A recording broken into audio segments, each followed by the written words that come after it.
On the banks of the Mississippi, between the bustling cities of Baton Rouge and New Orleans, is a sprawling industrial nightmare that has come to be known as Cancer Alley, a maze of pipes, refineries, and chemical plants, pumping their poison into the excessively poor neighborhoods just outside the fence line. The emission rates in this industrial corridor are far above the legal limits, with the cancer rates to match, and yet this issue has persisted for almost 40 years. It seems that such an obvious problem would have steps taken to solve it, but the companies that control this area have maintained a vice grip on power, convincing politicians to look the other way while continuing to deny any wrongdoing. Cancer Alley is a case study for a failure of environmental justice, for the ways that a powerful industry can control people as long as they are poor enough and desperate enough to be easily silenced. It is for that reason, tragic human cost and the silencing of the victims, that the story of Cancer Alley deserves to be told. My research focuses on the power of the petrochemical industry as it colludes with the Louisiana government, how the industry is supported by the government, how it is allowed to continue poisoning the state, and what can be done to stop it.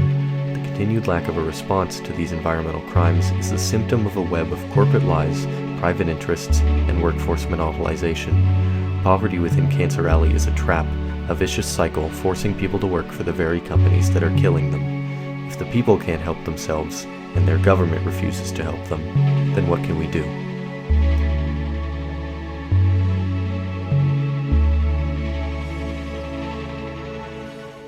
Cancer Alley as a place was born in 1909 with the construction of the first Exxon refinery in Baton Rouge, but Cancer Alley as an idea, as a presence in the cultural imagination, began in 1987 with an article by David Marinis and Michael Weiskopf. Their report is comprised mainly of anecdotes from the residents of the industrial corridor, plotting the lived experience within Cancer Alley. It begins with a list of 63 names, all women who have miscarried, collected by St. Gabriel pharmacist Kay Godet. There are similar stories for 5 more towns and parishes along the Mississippi, 6 neighbors dead in Plaquemine, wildlife vanishing in Norco, metal in Geismar rusting soon after being installed. With the severity of the situation established, Marinis and Weiskopf dive into the history of the area. Many towns along this part of the Mississippi were built by, labored on, and then finally owned by slaves. Pockets of poor blacks and Acadians who fished, hunted, and trapped in the bayous and settled on streets named for their families. In the intense industrial boom created by World War II, petrochemical plants sprouted like weeds along the river, drawn by an abundance of salt, sulfur, and water. By the 1970s, these plants produced 60% of the nation's vinyl chloride, 60% of the nitrogen fertilizers, and 26% of the chlorine. Here arises one of the most complicated aspects of this situation. The chemical plants, aside from pollution, brought an unprecedented boost to employment and economic stability in the area, turning one of the poorest, slowest-growing sections of Louisiana into communities of brick houses and shopping centers. The production of chemicals must continue, lest this already poor area slip into abject and irreconcilable poverty. This complication and uncertainty is perhaps the defining attitude of the time this article was written. Residents know that they're being poisoned, but are wary of biting the hand that feeds. However, the article does show the beginnings of a shift in this sentiment, as St. Gabriel Council member Edalee Galota says, "It has helped the economy, but if it's going to kill us all, what good is it?" Cancer Alley would fester in the back of public consciousness for a decade, until it was brought back into the spotlight in 1997. In an article for the Los Angeles Times, Alexander Cockburn criticizes the installation, or planned installation, of a Shintech chemical plant in St. James Parish, and how those plans conflict with the wishes of Louisiana residents, and with a 1994 presidential order requiring all agencies to make achieving environmental justice part of their mission. He discusses how Shintech approached then-Governor of Louisiana Mike Foster, who offered them a breadth of inducements, most notably $120 million in tax relief and credits, costing the state around $750,000 for each of the 165 jobs the plant will bring. Inducements, notably, is a synonym for bribes. Cockburn also sharply notes that in 1996, while several of the company's permits were pending, Shintech donated $5,000 to Foster's campaign. In opposition, residents of St. James sought justice from Tulane University's Environmental Law Clinic. The clinic attempted to use the Clinton administration's executive order to stop the construction of the plant, to which Foster reacted harshly, attacking them as a bunch of modern-day vigilantes who were just making up reasons to run business out of the state in front of a council of some of Tulane's biggest donors. He also threatened Tulane's tax-exempt status, possibly jeopardizing the jobs of 7,000 Louisiana residents in turn for the plant's promised 165, which Cockburn notes that, according to a memo out of Foster's own Office of Economic Development, will mostly go to people outside the local community. Cockburn ends the article by once again drawing the topic back to Clinton's 1994 executive order, saying that if the order is to have meaning, then surely the government will keep Shintech out of Cancer Alley. Whether this statement is taken at face value or seen as a sort of grim joke, it is deeply ironic. The first Shintech plant in Louisiana opened in 2000, just 3 years after this article was published. The 10-year gap between Cockburn and Marinus and Weisskopf's respective articles has seen a significant shift in public perception and general understanding of this topic. Notably, the term Cancer Alley itself has now gone from describing a single neighborhood in Chalmette to the entire southern tract of the Mississippi River. It's also important to note the change in cultural relevance of environmental issues at this time. The earlier Washington Post article was written during Ronald Reagan's second term as president. For a brief overview of his environmental policy, Reagan once said that trees produce more pollution than cars. Cockburn's article, on the other hand, was published in the middle of the Clinton presidency, which brought with it a host of environmentally focused laws and acts, including the one Cockburn repeatedly refers to. The 1990s in general saw the first international efforts to reduce the effects of climate change and global warming, with the issue becoming an important political talking point in the States. It was this new climate attitude that Cockburn latched onto, and these same efforts that he decried as toothless and ineffective. Indeed, since these efforts first began in the early 90s, global emissions have continued to rise over 60%. Cancer Alley residents would ultimately succeed in forcing Shintech to find another site for its refinery, but not without a cost. Writing for Aperture, Jason Berry labels this a ragtag victory. Shintech still got its plant, just not in the same place, and the consequences for community activists was immense. An undoubtedly furious Mike Foster, who had great stake in the Shintech deal, came down hard on Tulane's law clinic, severely restricting its ability to work with community activist groups. The fallout of the Shintech incident would loom in Louisiana's collective memory for years to come. Berry also scrutinizes the controversial Louisiana State Tumor Registry, which he notes is in fact funded by the Louisiana Chemical Association with data collected by the Louisiana State University Medical Center, a beneficiary donor of polluting industries. The conflict of interest is clear. Indeed, unlike most other states, the Louisiana Registry offers no reliable data on cancers in children, nor does it track rates by parish or by year. It is unable to geographically pinpoint disease clusters, unable to track rare cancers, and ignores anecdotal evidence gathered by physicians that treat cancer patients. And despite Louisiana having some of the highest recorded emissions out of any state, plaintiff attorneys, in Berry's words, have a great deal of trouble getting medical data to prove the impact of pollution. This statement would prove to be horrifically prophetic, with no real scientific proof for increased cancer rates emerging for almost 20 years. That's nearly 2 decades of plausible deniability, of which the petrochemical industry took full advantage. No federal action would be taken against polluting plants until the registry was changed in 2018, and with the reduced power of community groups, this period was a particularly dark time for Cancer Alley residents. Berry's article, the first among this group to be published in an independent magazine, also includes a series of truly haunting photographs by Richard Misrach. Spindly trees jut out of sickly water, industrial behemoths loom over homes, playgrounds, and graveyards. A toxic cloud hangs above Norco. Rancid pools and debris, sagging skies and smoke. These are scenes out of nightmares, they hardly look real. Until this point, Cancer Alley was relegated to sounding like hell. For the first time, it looks like it too.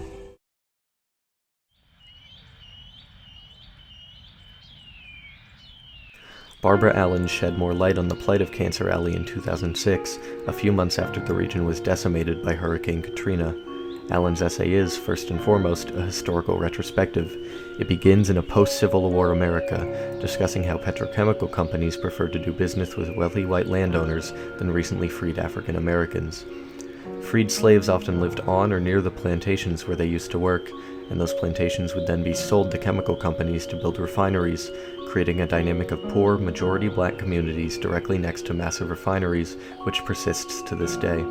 This dynamic, Allen argues, served almost exclusively to funnel money to already wealthy business owners, with virtually no benefit to the communities nearest to the plants. Tacit cooperative agreement among planters, state government, and outside interests in favor of commercial and industrial development had serious consequences for the local economy.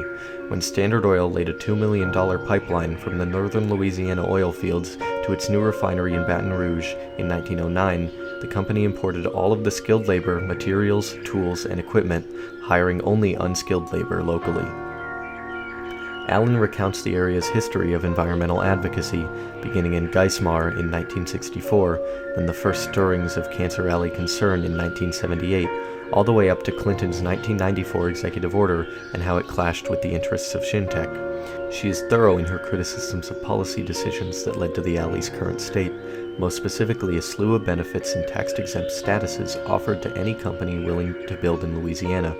She says that industry did not employ local residents to any significant degree, and tax breaks depleted public coffers that funded schools and other services.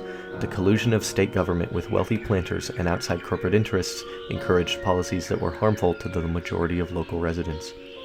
She also focuses on some smaller aspects of the fight for environmental justice, including the hard work of one Willie Fontenot, who for 27 years worked to educate the public about regulation and make their voices heard.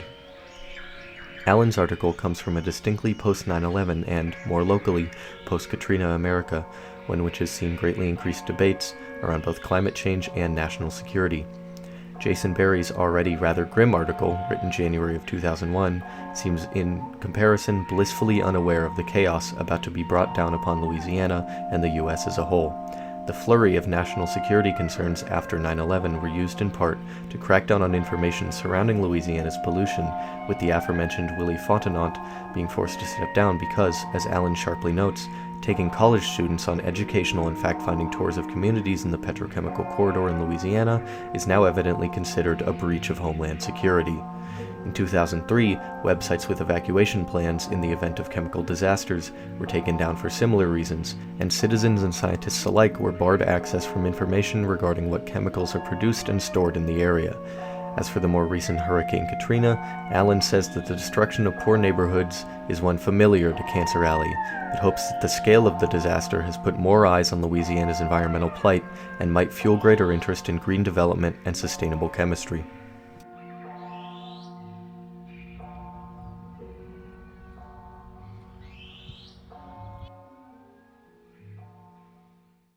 One of the most head-turning incidents within the Cancer Alley area was the sinking of Bayou Corn.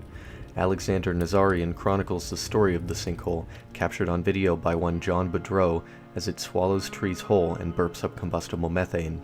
For a year the crater had been gnawing at the borders of Bayou Corn, a quaint rural paradise turned ghost town by a man-made ulcer whose depths defy understanding.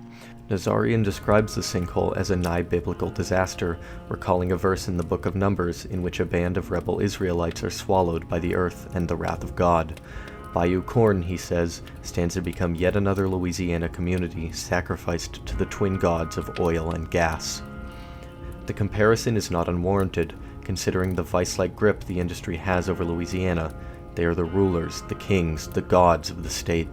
Texas Brine, the company that drilled the original salt-extracting hole that would one day birth the sinkhole, ignored over 20 years of warnings about the integrity of their operations. It slowly ate away at the land as they concerned themselves with the extraction and refinement of chlorine and lye, two vital components in plastic manufacturing and oil purification, with virtually no public oversight or accountability. Indeed, the state of Louisiana did its best to blindly protect Texas Brine and other companies in the industry. So shoddy has oversight been that state officials don't even know how much money the energy companies owe.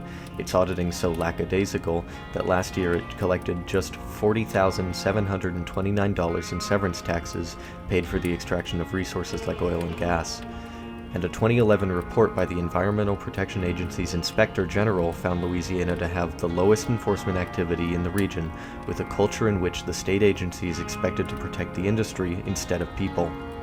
If Nazarian's article serves as an accurate read on the pulse of public environmental concerns in Louisiana, then there is clearly a growing outrage against the systems that perpetuate these kinds of disasters. Previous articles focused on a sort of uneasy alliance between petrochemical companies and the population of Louisiana. This relationship is largely unchanged, and likely will be for some time to come. The industry is still the main source of income for the entire state. But the sinking of Bayou Corn seems to have struck a chord of understanding in many people, crystallizing exactly how Louisiana is seen by politicians and petrochemical companies. The state is a bed of natural wealth that the people in power would prefer to entirely ravage, to strip wholly clean no matter the human or environmental cost. They use Louisiana as a trash ground, Nazarian writes, and they will not leave until the last hydrocarbon is extracted from the earth.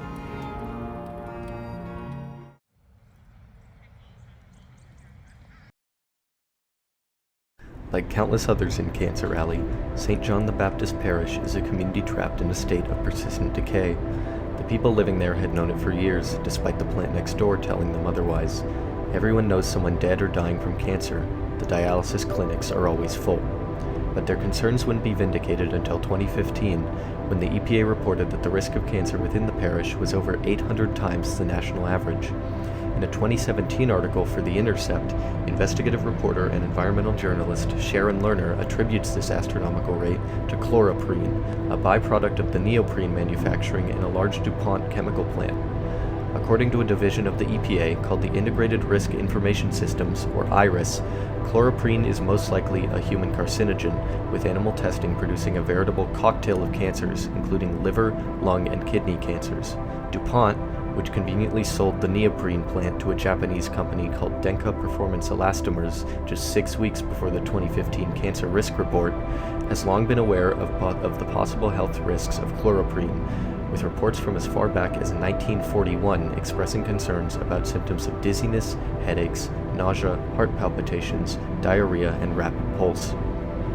Denka, for its part, respectfully disagrees with the EPA's assessment, writing that the epidemiological data does not demonstrate a credible link between human exposure to chloroprene and the incidence of cancers.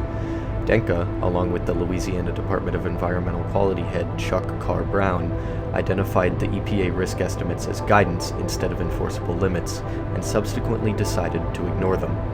Brown pointed to the Louisiana Tumor Registry, which failed to show an elevated risk of cancers within the St. John the Baptist Parish, as reasoning for disregarding the EPA suggestion. But Lerner notes that the registry only collects data at the parish level, making it virtually impossible to pinpoint cancer rates next to the fence, so to speak. Notably, this is the exact same way in which the registry was criticized by Jason Berry in 2001. Almost nothing has changed within Louisiana over the better part of 2 decades. What has changed, though, was the EPA itself. Lerner's article was released in the second year of Donald Trump's presidency, who threatened to entirely eliminate the EPA during his campaign. Once elected, he instead began imposing a series of drastic budget cuts to reduce the power and efficacy of the agency. IRIS, the division that helped the residents of St. John the Baptist Parish understand exactly what was killing them, was one of the first on the chopping block. Lerner notes that even with a nominally supportive federal administration, it took the EPA many years to prove the dangers of chloroprene. But now facing the hostility of both the industry and federal government, she believes that communities like St. John the Baptist will be left entirely out to dry.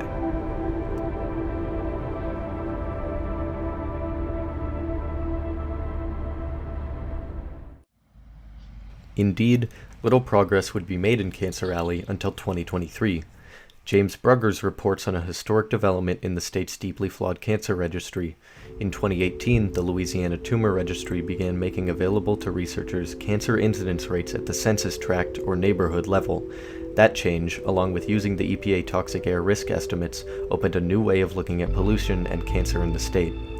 These changes allowed Gianna St. Julian and Kimberly Terrell, 2 researchers from the Tulane Environmental Law Clinic, the same clinic targeted by state officials after the Shintech incident, to fully investigate health risks associated with living in the alley and prove a link between those risks and lax environmental policy. Terrell specifically noted that despite the abundance of reporting and dialogue surrounding Cancer Alley, there was a serious lack of real research, and that those data gaps benefit polluters and are weaponized against communities. St. Julian and Terrell published 2 studies which respectively found that pollutant emissions were demonstrably linked to increased cancer rates and that those emissions were 70 to 21 times higher in black and impoverished communities compared to other communities in the state. In response to these findings, the EPA submitted a formal letter of concern to the Louisiana Department of Environmental Quality, urging them to immediately implement greater environmental protection policies specifically around the Denka plant.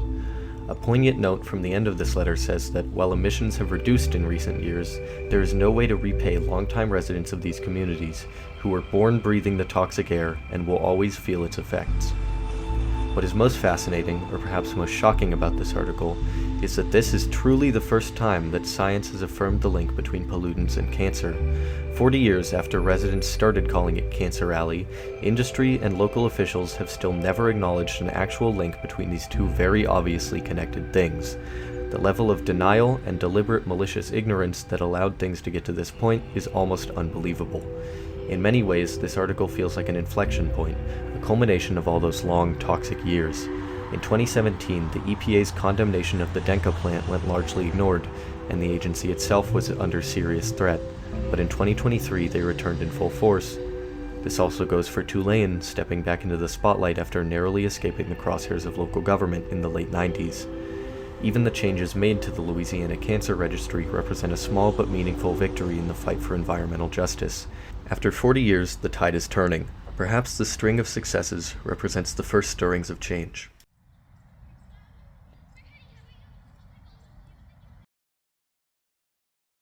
This trend for environmental justice has continued into 2024. In an article for NOLA.com, Mark Schleifstein discusses a new EPA ruling which gives large petrochemical plants like the Denka plant 90 days to clamp down on emissions of chloroprene, ethylene oxide, and other carcinogenic chemicals. The rule comes after 2 visits to Louisiana by EPA Administrator Michael Reagan, who remarked on the generational and widespread effects of pollution on local communities within Cancer Alley. While the new ruling will take effect nationally, it is specifically aimed towards reducing health risks in southeast Louisiana, targeting the Denka plant in LaPlace and the Shintech facility in Plaquemine, as well as many other major petrochemical plants. Denka, for its part, is continuing its feud with the EPA, pledging to challenge the rule in court on the grounds that compliance within the 90-day period is impossible. Louisiana Attorney General Liz Murill also called the rule an assault by the Biden administration and misguided climate activists, nothing more than political theater. Despite pushback and contention from the local government and industry, this level of federal action in Cancer Alley is still a far cry from the 80s and 90s, when all community complaints were essentially locked down by state legislators. And while state government and industry cooperation has continued, chemical companies still receive tax cuts and political support, the powers that be have largely taken their thumb off of environmental activists, allowing these communities' concerns to reach as far as the EPA. Although it's true that petrochemical plants have been reducing emissions for the past 40 years, many of these facilities have still failed to comply with federal regulations. This ruling feels like the first step in the direction of real, tangible environmental justice. For once, the petrochemical industry is on the back foot. Of course, as much as this is a health issue, it is also an economic struggle. Petrochemical plants still make up a large number of employment positions in Cancer Alley parishes, and those jobs will suffer from these regulations. But there is a general sense that the people living in these parishes have been pushed past the breaking point, where economic prospects must be discarded in the fight for human life. There is a point where we must simply say, enough is enough. We are there now. We have been there. This was a long time coming.